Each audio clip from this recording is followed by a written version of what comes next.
Abocada a la política, a la economía. Tenemos una entrevista, tenemos una nota para poder entender desde un concepto geopolítico energético qué es lo que representa esta renovada tensión en el estrecho de Hormuz, que está justamente replanteando un conflicto que nos preocupa y que nos lleva a preguntarnos qué puede llegar a pasar y cuál es la actualidad en relación a la cosa energética, para poder articular de acá en más y cómo nos puede llegar a repercutir a nosotros. Sí, tal cual, porque parecía que era una guerra de un par de días y se ha ido extendiendo, ¿no? Para analizar el tema estamos con Nicolás Malinovsky, que es analista geopolítico en temas de energía. ¿Cómo estás, Nicolás? Bienvenido. Hola, buen día, ¿me escuchan bien? ¿Todo Muy bien? bien, un gusto. Gracias por atendernos. No, el placer es mío, gracias a ustedes por llamar. Se te escucha bien. Bueno, la verdad, decíamos, es una guerra que aparentaba ser corta y se extendió más de lo que uno podía imaginar. Se llegó a una tregua y esa tregua que parecía que pendía de un hilo, finalmente con lo que viene pasando en los últimos días y en las últimas horas, claramente no se mantiene. ¿Esto cómo afecta desde el punto de vista energético por lo que pasa en el derecho de Hormuz, en el estrecho de Hormuz?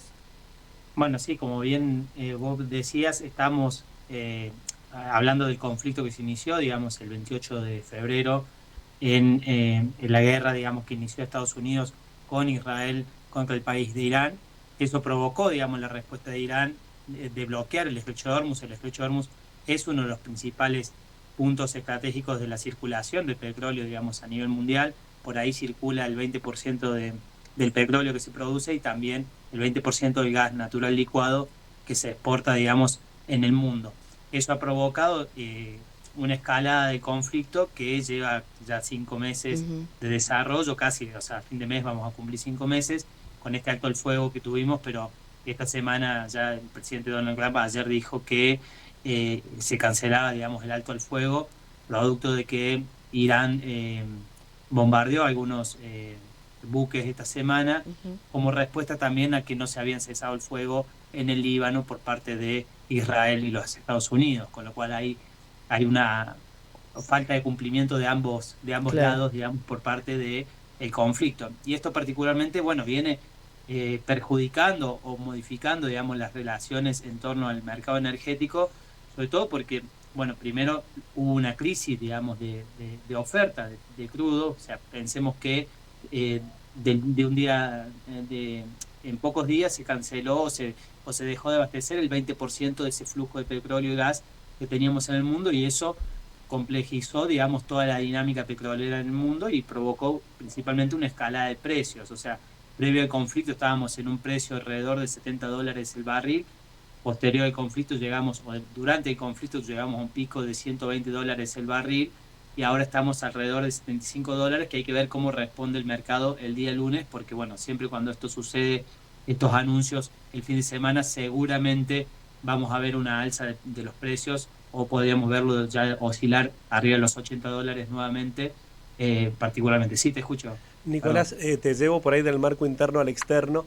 Eh, ¿Cómo crees vos que puede llegar a impactar para el mercado argentino esta instancia digamos, en este contexto donde ya por ahí se agotó la capacidad de exportación y se proyecta la importación, ¿no? En materia energética? No entendí la pregunta. ¿Importación desde Argentina, No, decís? no, ¿cómo puede llegar a impactar este fenómeno en este contexto en Argentina donde se va a necesitar importar gas y donde puede llegar a generar algún tipo de impacto en el mercado interno?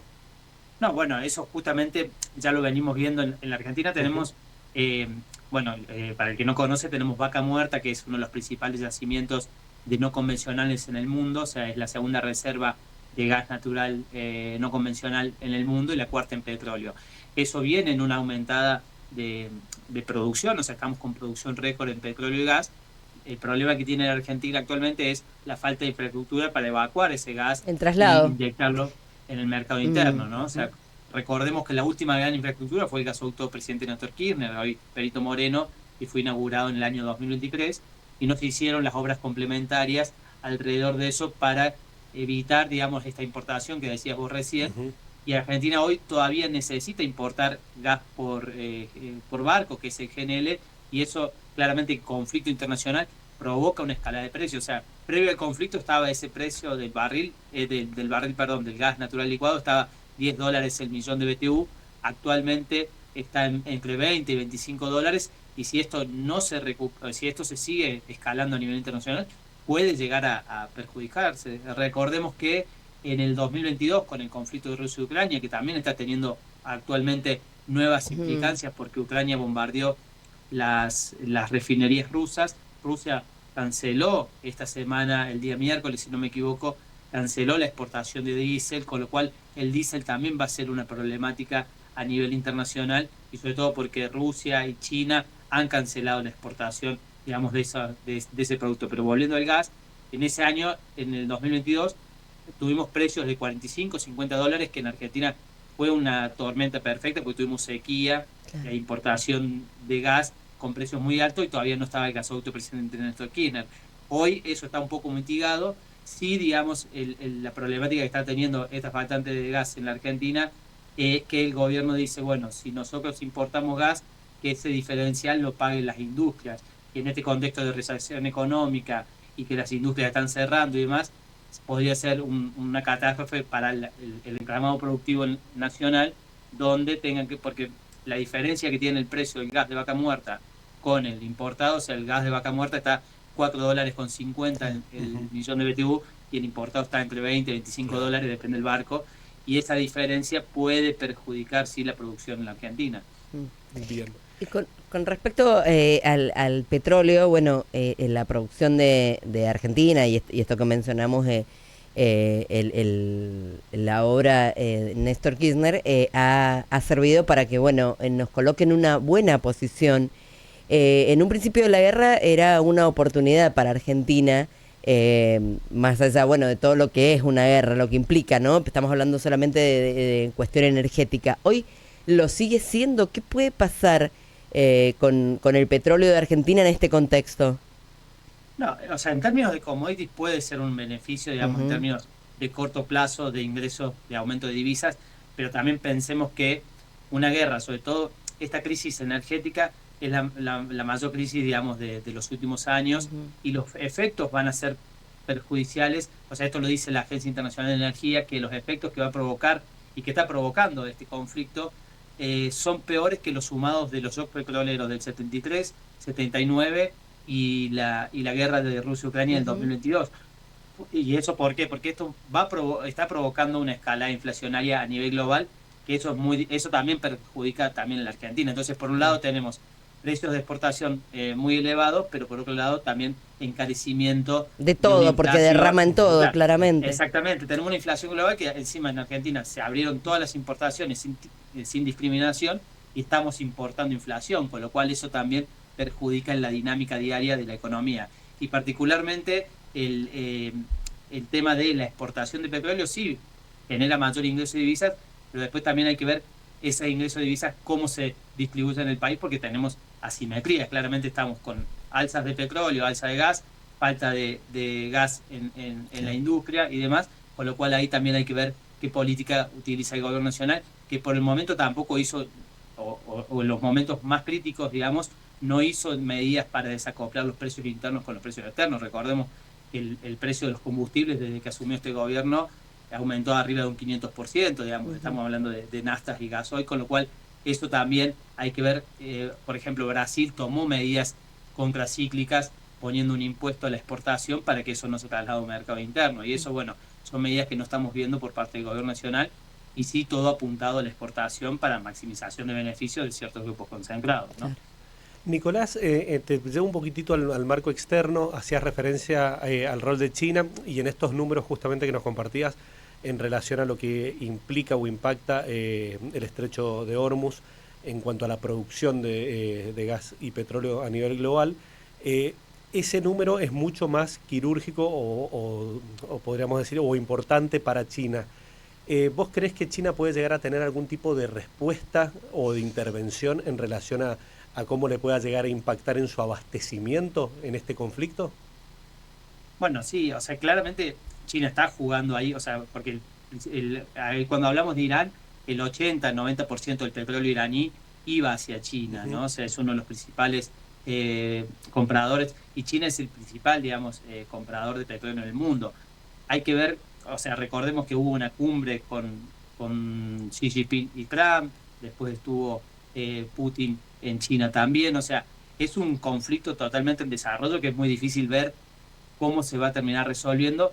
Y también Donald Trump está en una encrucijada, porque si esto sigue escalando, si ahora, por ejemplo, esta nueva escalada del conflicto eleva los precios internacionales nuevamente, eso va a perjudicar la economía norteamericana por la importación, por los elevados costos de los combustibles internos, y ellos tienen elecciones, digamos, Claro.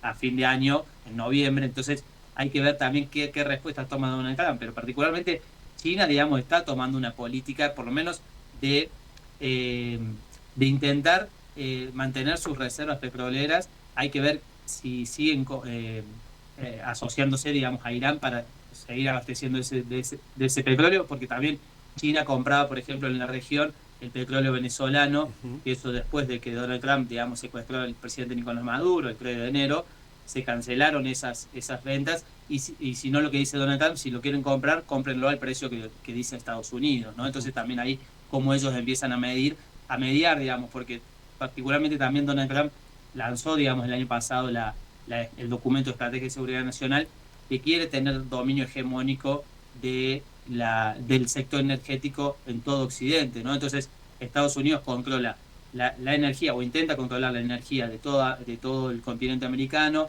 intenta controlar los flujos energéticos hacia Europa. O sea, hay que recordar que después de la guerra de Rusia-Ucrania se canceló el gas que venía de Rusia hacia el continente europeo. Eso es un factor muy importante a tener en cuenta. O sea, el 40% del gas que consumía el continente europeo provenía de Rusia previo a ese conflicto, y posteriormente fue Estados Unidos quien se posicionó como el principal exportador de gas, ¿no? Entonces acá hay intereses políticos, económicos, geopolíticos, geoeconómicos, o sea, es muy complejo, pero hay que ver, o sea, China sí, igual su respuesta está reforzando también las alternativas de otras fuentes energéticas. Por ejemplo, el año pasado, o sea, lo que va de este año, China ingresó o sea, China está construyendo 37 centrales nucleares, por Sí. ejemplo, para Ujú. intentar desacoplarse de estos vaivenes, y a su vez para sustituir el consumo de carbón que ellos tienen.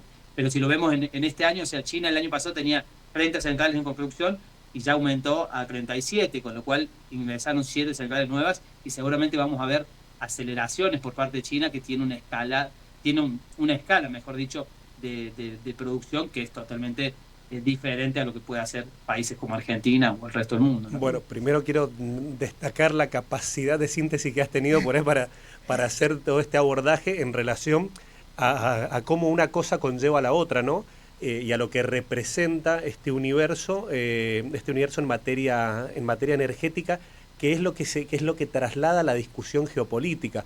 De hecho, en base a cómo lo ibas desarrollando, te quería preguntar qué opinabas vos en relación a este talón de Aquiles que por ahí tiene Donald Trump en relación a la ubicación de Taiwán y a los objetivos militares que también tiene China, y a cómo puede llegar a repercutir con la situación de Japón, ¿no? Una intervención por parte de China en Taiwán, a lo cual Japón ya abiertamente, en un gobierno más o menos conservador, ha dicho que entendería por un riesgo de circulación marítima un riesgo militar inminente. O sea, estamos hablando de un conflicto de dimensiones, creo yo, desconocidas que se podría llegar a dar. Sí, ahí le sumo una dimensión más. Ahí Ujú. por esa zona está el estrecho de Malaca también, que es otro de los puntos Claro. estratégicos del petróleo. O sea, Ujú. hablábamos del estrecho de Hormuz, pero el estrecho de Malaca es el que permite, digamos, todo lo que fluye del Medio Oriente llegar, digamos, a China en términos energéticos. Pero sí, claramente esto hay que ver o sea, estamos, si se quiere, en una tensa calma, ¿no? O sea, hay que Ujú. ver quién mueve, digamos, piezas en el ajedrez. Lo de Ucrania, digamos, atacando las refinerías rusas, es un elemento importante en materia energética. Y a su vez también hay algo que muchas veces no, se pierde de vista, pero la principal las principales refinerías del mundo están situadas en Asia.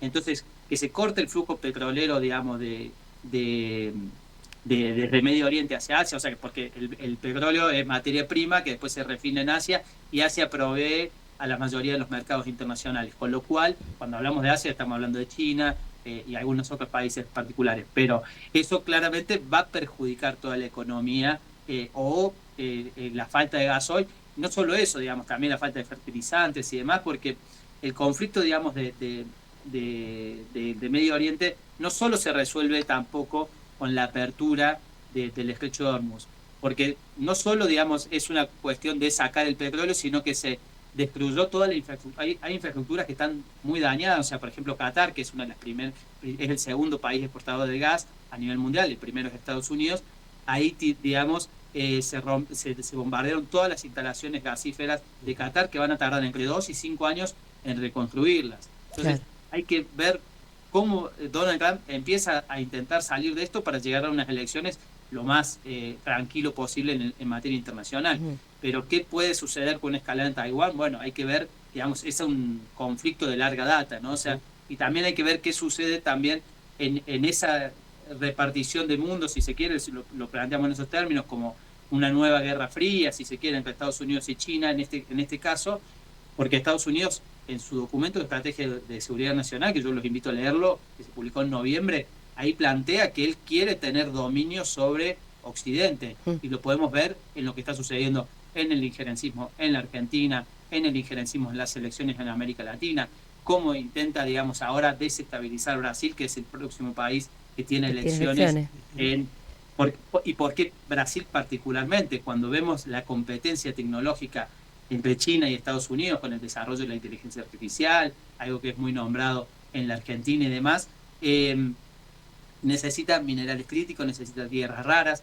Brasil, por ejemplo, es la segunda reserva de tierras raras a nivel mundial, ¿no? Entonces, no es menor, digamos, lo que pueda suceder si gana Lula da Silva en Brasil o gana el hijo de Jair Bolsonaro, Flavio Bolsonaro, que ya dijo abiertamente que le va a entregar las tierras raras de Estados Unidos para sacarlas del velo comunista, que después también ahí entra en un conflicto Estados Unidos, porque el principal país que tiene la capacidad productiva y procesamiento de tierras raras es China, ¿no? O sea, China procesa alrededor de un 90% de las tierras raras del mundo, con lo cual ahí también hay una cuestión de desarrollo industrial, ¿no? Bueno, qué interesante. Yo quería traerte por último a la Argentina, lo que mencionábamos, siempre se está diciendo que el precio del combustible está retrasado. En este contexto, si eso, en la cotidianidad, ¿no? Si eso puede repercutir en los próximos meses, en los próximos días, en el precio de la nafta al consumidor. Claramente que esto va a repercutir, o sea, ya repercutió, o sea, pensemos que en enero pagamos un 25%, o sea, entre enero y marzo aumentó un 25%, después no sé ahora cuánto aumentó si aumentó o no los últimos meses, pero en ese momento del conflicto aumentó un 25%, pero eso es una definición y decisión política, porque la banca muerta es rentable con $55 el barril, eso dicho por Horacio Marín, el presidente de YPF, con lo cual ya con $55 las empresas petroleras ganan. Lo que están teniendo ahora es una ganancia extraordinaria. El gobierno podría decir, bueno, abastecer el mercado interno y el saldo exportable venderlo a $100, $80 el precio internacional. Pero eso claramente es una política que el gobierno nacional no quiere llevar adelante. Y a su vez, porque ¿quiénes son los que están sosteniendo hoy, digamos, el gobierno nacional? ¿O cuáles son los sectores que están creciendo? Son todos los sectores vinculados a minería y a energía. Si uno analiza, por ejemplo, el RIGI, todo lo que se está vinculado a estas nuevas inversiones y los 17 proyectos aprobados hoy, tienen que ver con el sector. El 76% tienen que ver con explotación de petróleo, explotación de gas y explotación de recursos minerales, litio, oro y cobre.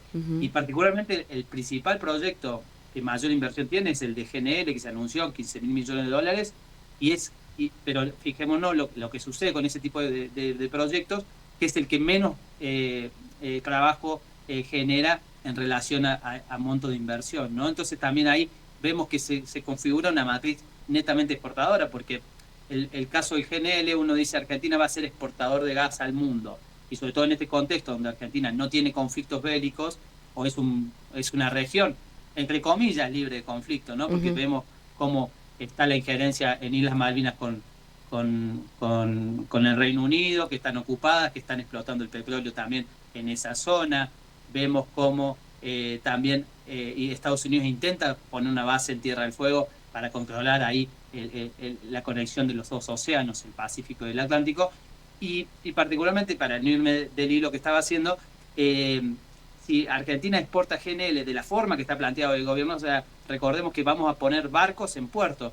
Y había un proyecto previo que era la construcción de una planta regasificadora en tierra, ¿no? Y eso era transferencia que era con Petronas, ¿no? Sí. Era transferencia tecnológica, generación de empleo, y a su vez quedaba una planta en tierra. Esto de los barcos, el día que se acaba el yacimiento o que empieza un conflicto, el barco levanta anclas y se va, ¿no? Y a su vez es importante el trabajo, en este caso asiático también, porque los barcos se construyen en China, ¿no? Entonces, ahí vemos cuáles son las configuraciones de estos modelos económicos que está llevando el gobierno nacional adelante, ¿no? Nicolás, clarísimo. Vos sabés que mira, te dejo ya una invitación para dentro de un tiempito, porque me quedo con muchas ganas de trabajar un poco el tema Qatar, ¿no?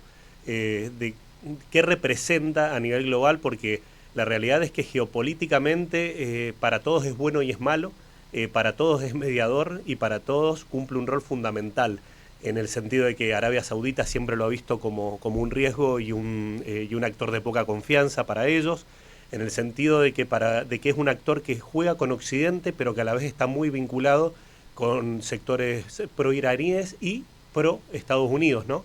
Entonces, en ese sentido, te dejo esta invitación para lo inmediato poder trabajarlo. Dale, seguramente. Y también uno de los hitos que sucedió en la Argentina para que llegamos, qué modelo económico y productivo se está generando. O sea, vimos, digamos, la cancelación de los grandes proyectos nucleares que tiene la Argentina para comprar la tecnología norteamericana. O sea, esta semana vimos despidos en la Comisión Nacional de Energía Atómica, hace 10 días, ¿no? Sí. O sea, el 20% de los contratados y demás. Y es un sector que se está desmantelando y configurando al servicio de los Estados Unidos. Si uno ve, Argentina se asoció a la Paxílica en esto de los minerales críticos hace unos días, para entregar sobre todo el uranio de la Argentina a los Estados Unidos, porque Estados Unidos importa el 99% de su uranio para sus centrales nucleares, con lo cual es todo un rompecabezas que Argentina es claramente una pieza fundamental. El tema es cómo nos insertamos en esa rueda, ¿no? Y claramente este gobierno nacional o este modelo económico nos está insertando desde la peor manera, me parece a mí, porque sí es un contexto, como decía recién la compañera y la colega, es un contexto que puede ser favorable de commodities a precios altos. El tema es cómo uno se aborda, digamos, o se inserta en ese contexto, y de esta manera vemos las asimetrías en términos de producción y trabajo en la Argentina, que hoy claramente el sector productivo está siendo muy vapuleado. Qué valioso e importante tu aporte, Nicolás. Muchísimas gracias. No, gracias a ustedes y un saludo y a toda la comunidad de Mendoza. Abrazo grande. Hablamos con Nicolás Marinovsky, es especialista, analista de energía, y en este contexto de geopolítica con esta nueva fin de la tregua en Oriente Medio. Y qué puede pasar, ¿no? ¿Cuántas aristas se abren respecto de la energía y el posicionamiento político de nuestro país en este contexto, ¿no? Viste, yo por ahí lo tengo medio de muletilla, pero literal, que podríamos haber estado hasta las 12 trabajando con Nicolás. Sí, porque además hay cosas que a uno se le pasa. No, total, y aparte tiene una claridad, son una muy capacidad importantes, de síntesis, y cómo te lo